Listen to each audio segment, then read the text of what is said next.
Hello, welcome to AR and AR. I'm Adam Rose, and today I'm going to be talking about foot care. A really important topic for adventure racing, because as you probably know, if your feet fail in a race, it's probably the end of your race.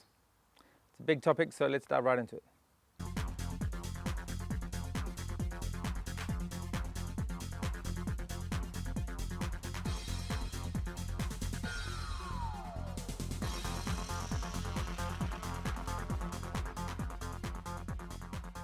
Okay, so as you can tell, I'm really fashionably dressed today. I'm wearing my socks and my sandals. Now, that's not because I want to impress you with my fashion styling, but because I need to take my socks off to demonstrate this tutorial. So, most endurance athletes or ultra runners, adventure racers have some method they adopt, some protocol that they follow for the duration of the event to ensure their feet stay in tip-top condition, or at least the best condition possible. And of course, that's a good idea. You want to do something to protect your feet. But the reason I think they get it wrong is because they start on race day. The method I have followed for 12 years now starts a week before the event begins. Okay. Now, just in terms of credibility, before I dive into the details, in those 12 years of racing, expeditioning, adventure racing, whatever it is, the number of times I've had foot problems is once. Okay, and it wasn't that I followed or failed to follow the protocol that I use. It's because on that single event, I decided to use elastic laces in my shoes, because I thought with elastic laces, you can just pull the shoe open. You don't have to undo the lace. Just pull the shoe open, pop your feet out, take care of your feet, put your foot back in. What I didn't appreciate was my foot wasn't held firmly in the shoe by the elastic laces. So it was allowed to move around a little bit, and the movement of my foot led to friction, and that friction led to blistering, and so I had problems. But that's once in 12 years.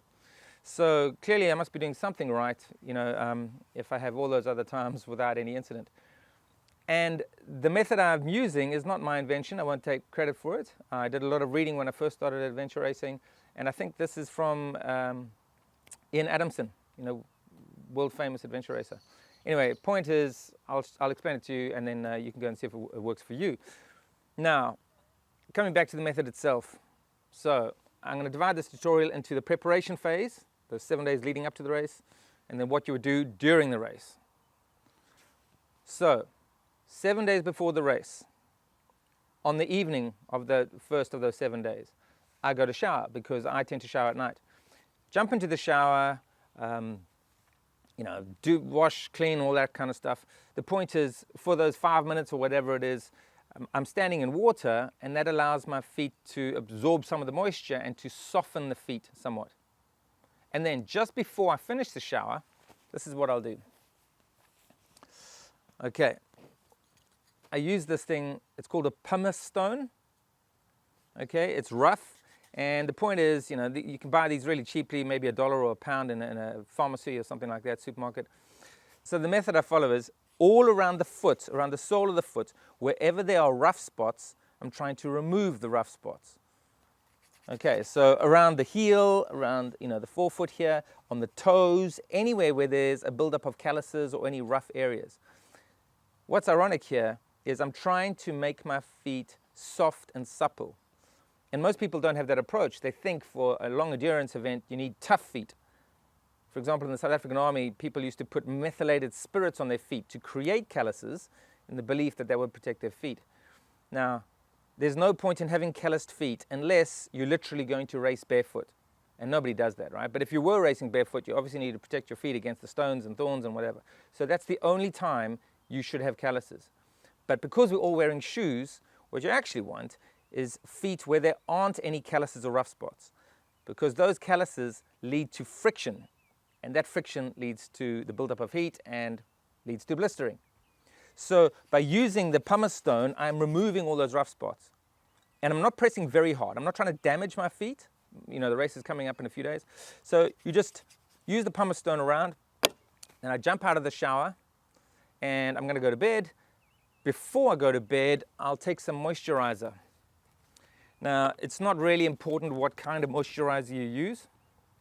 This is just Nivea, it's just some body moisturizer, foot moisturizer, doesn't matter. And then you rub it into the foot, all over the foot. So not just on the soles of your feet, but into the, anywhere where there might be friction. So in between the toes, you know, on the top of the foot, side of the foot, all over. And then before I jump into bed, I'm going to put on a pair of socks. The reason you put on socks is you don't want this moisturizer to go onto the, you know, the sheets of the bed, because then it's not absorbing into your foot. So I don't want it to go there. And by putting socks on, I'm trapping that moisture inside. And then I go to sleep. In the morning I wake up, take the sock off again, reapply that moisturizer, whatever it is I'm using, and then put the sock back on and go off, spend the day, you know, do my work, whatever it is I'm doing. Okay, so that's the first day's worth of preparation. The second evening, I go to shower, use the pumice stone at the end of the shower, reapply the moisturizer, put the socks back on, go to sleep. Third night I do the same thing. Again, I'm using the pumice stone. Again, I'm putting socks on, putting the moisturizer on. Now, the reason I only do the pumice stone for 3 days out of the 7 days is because there is a risk that I could damage my feet if I was going to use this, you know, all the way up until the race day. I don't want to cause problems, I'm trying to prevent problems. So for the remaining 4 days, it gives my chance of feet to recover and any little abrasions to heal. And for those remaining 4 days, not using the pumice stone, simply doing the moisturizer at night, putting on the sock, in the morning, taking off the sock, putting the moisturizer back on, putting the sock back on. Okay, and that's the preparation for the 7 days. In fact, I, you know, ran this protocol in preparation for this video, which is why I couldn't just do the video straight away. I had to actually demonstrate the proof in the pudding. So this photo shows what my feet look like at the beginning of the 7 days before I started. And this photo shows what my feet look like after the 7 days. So you can see soft, supple, like a baby's feet, plump and juicy and ready to go. Okay, that's what I want the end result to look like after those 7 days. And the moisturizer will work in a way that it waterproofs my feet to some extent. That's a good thing, aside from softening it and getting it ready. You could use something like this. You know, this is E45 cream. It's got vitamin E in it, so that's going to aid healing if there's any abrasions or anything like that.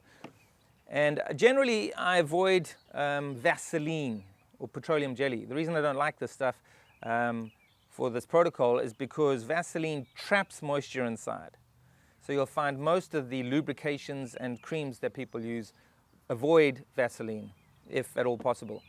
And the only exception I'll make to that is I have found that if I use this aloe vera based Vaseline, it's quite effective for healing big cracks in my feet, you know, if I haven't treated them for a long time. So that's the one exception. The aloe vera seems to make such a big difference. It really helps to heal the cracks really, really quickly.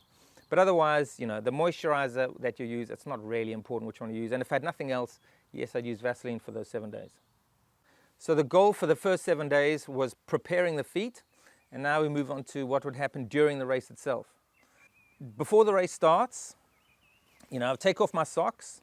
I'll take a lubricant of some kind. Now, there are lots of things in the market that you can use. I've got one on the screen here. This is something that I used to use from Decathlon, which is a French brand. You know, whatever their foot product was. I think the brand is called Aptonia. I used that for years. It worked fine. On the screen here I've got Gurney Goo, which is invented by Steve Gurney, a very famous New Zealand adventure racer. And I must admit, one of the benefits of using Gurney Goo is that it contains an antiseptic ingredient. And that's really important because if you are racing, especially in a hot climate, it's very easy to pick up infections. And with the feet taking a battering, any antiseptic is going to help to prevent those infections. So I haven't always used a lubricant with antiseptic, and not all of them come with an antiseptic, but that's one of the benefits of Gurney Goo. It may not be easy for you to get it if you live outside New Zealand, but certainly a lot of people have been using that. Another popular brand is Body Glide, as you can see on the screen here. They used to just have one version just called Body Glide, and now they seem to have divided it into a version for your body and a version for your feet. I don't think it makes a real big difference as to which one you use, as long as it's some sort of lubrication to, you know, to prevent the friction buildup in your feet. Another popular one is Sport Slick, you know, another brand out there. Some people have even used things like the cream that's used for cows' udders, for milking cows. Obviously, that prevents chafing, prevents any sort of discomfort to the animal. So, you know, whatever you want to use, as long as it lubricates and it stays on your feet, that's the thing that matters. Now, what I've been using in recent years, I've used this stuff, which is chamois cream. It's got a kind of menthol ingredient, so when you put it on, it's almost like putting toothpaste on your feet. You know, it's quite fresh. It feels good. Feels a bit strange, but you know, that's worked. But more recently, what I have been using is Sudocrem. Now, there's nothing special about this. This is just used for babies to prevent them getting nappy problems or nappy rash or chafing.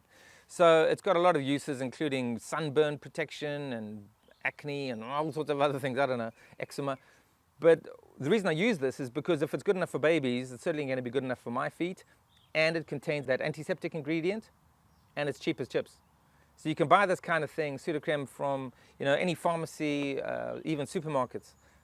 So I can get it anywhere, and I'll typically stash a bigger bottle like this in my transition box and then carry a smaller one in my backpack.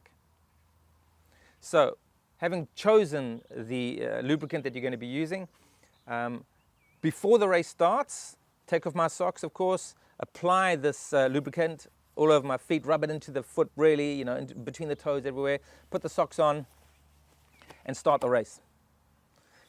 On a biking stage or a kayaking stage, there's not much reason for me to reapply that during those stages because your feet aren't taking as much punishment. But certainly during any trekking stage, I'll be taking off my socks at regular intervals. For a short race, it might be every 3-4 hours. Longer race, I don't know, 6 hours. And reapplying that lubricant. Okay.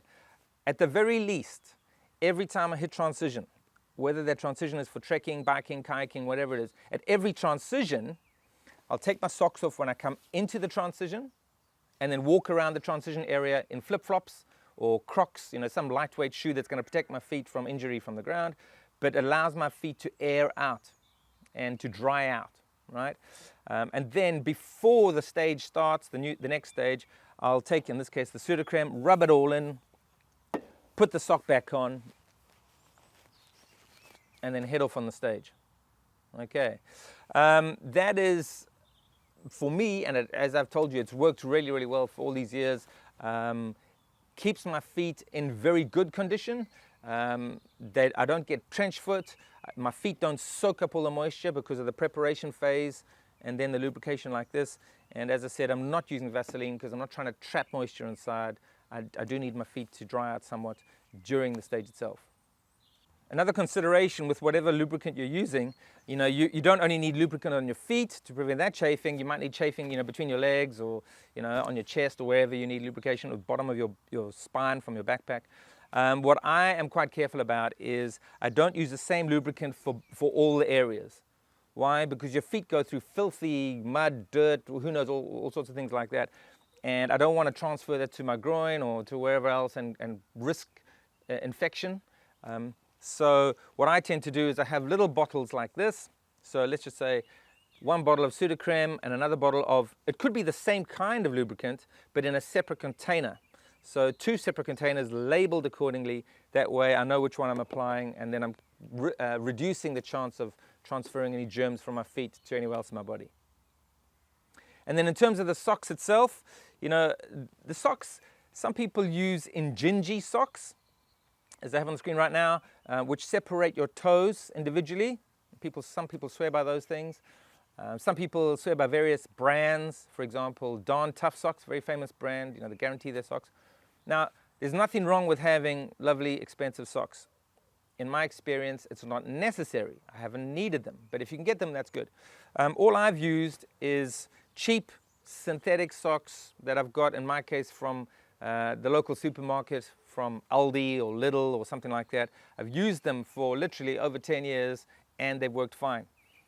The one thing you want to avoid with socks is cotton socks, of course, because cotton absorbs moisture. It doesn't, release it. So, your feet will stay really wet with cotton socks. You want to avoid those at all costs. But, any synthetic sock, or the one natural fiber, of course, wool, merino wool especially, that's really great. It's also going to take care of your feet quite well. So don't get hung up on the particular brand of sock, just something that doesn't hold moisture in like cotton. And then other people use other methods of trying to, mitigate the damage. They'll use tape of some kind.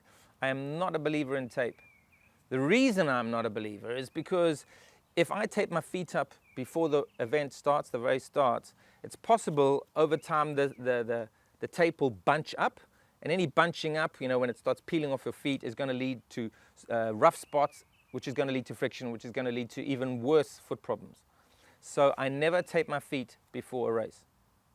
The one exception I'll quite happily admit, though, is if your feet have already suffered terrible damage. If you've already got bad blistering, you've got raw gaping flesh, that kind of stuff, and you don't want it to be rubbing against the side of the shoe, then yeah, there's no harm in taping up your feet, whether you use sports tape or duct tape or something like that, just to try and limit the damage getting any worse, right? Okay, use tape then. But I don't see any point in applying tape before, because it's just going to lead to problems. And then other people, they like to use talcum powder to try, prevent chafing. I don't see the benefit of talcum powder, because talcum powder absorbs moisture. That's good, but your feet are going to get wet in a race. Biking, kayaking, whatever it is you're doing, your feet are going to get wet. So as soon as they get wet, that talcum powder is kind of rendered useless. So if you are going to powder your feet, yes, maybe when you get into transition, and your feet are really wet and everything, you could potentially put on talcum powder, or even especially antifungal powder at the beginning of the transition, 30 minutes, whatever it is. Yeah, you could potentially do that. And then again, before the next stage starts, lubricate your feet, put on the socks, and off you go. But I don't see the point of using powder if your feet immediately are going to be, ankle deep in water or whatever it is. And again, in 12 years of racing, I've never needed to use talcum powder. So, if you want to go and use it, go ahead, but I don't see the point. Okay, so just to wrap it up, prepare your feet for the 7 days before the event, lubricating and using the pumice stone. And during the event, make sure you do 3 things. Every transition, take off your socks, let your feet air out, walk around in flip-flops and that kind of stuff. Give them a chance to recover, which cumulatively over the length of the entire event will probably add up to quite a lot of time that you're walking around barefoot, or at least without socks and shoes on. Secondly, change your socks at regular intervals. Not every time you enter transition, because that's a lot of socks, but in a 5-day race, I'll probably change 5 pairs of socks. Not only because putting on a new pair of socks feels great and emotional lift, but because your socks over time will accumulate the stones and the grit and the dirt and maybe filth, and you don't want to have your feet subjected to that over time. The stones will lead to friction, which will lead to blistering. And finally, of course, lubricate your feet at regular intervals, especially in the trekking stages, and your feet should take care of themselves. The more you take care of your feet before the race, the more your feet can take care of you during the race. To demonstrate just how effective this is, if you look at the screen right now, I'm showing you what my feet look like after a 100-mile ultramarathon that I did in the Lake District here in the UK. That's what my feet look like at the end. And that particular race had horrendous rain for the second night. I was quite slow. And so my feet were, absolutely drenched, torrential rain for a good 12 hours. And yet my feet came out looking like that. That's a successful foot protocol. And just one more example. This is what my feet look like after a 4 or 5 day expedition race. Again, there was torrential rain on some of those days. It included 160 kilometers of uphill on the first biking stage, of which we did hiker bike. I don't know how many kilometers. It could be 10, 20 kilometers of hiker bike. And yet look at the state of my feet. So, go away, try this out for yourself.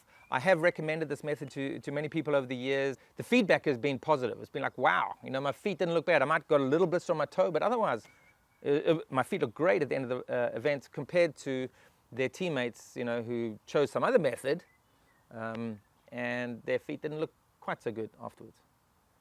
So hopefully this has been useful. Yeah, let me know in the comments and all that stuff. If you tried and it really does work, you can always buy me a cup of coffee if you want to. And a quick shout out to my patrons. Yeah, thank you for continuing to support me.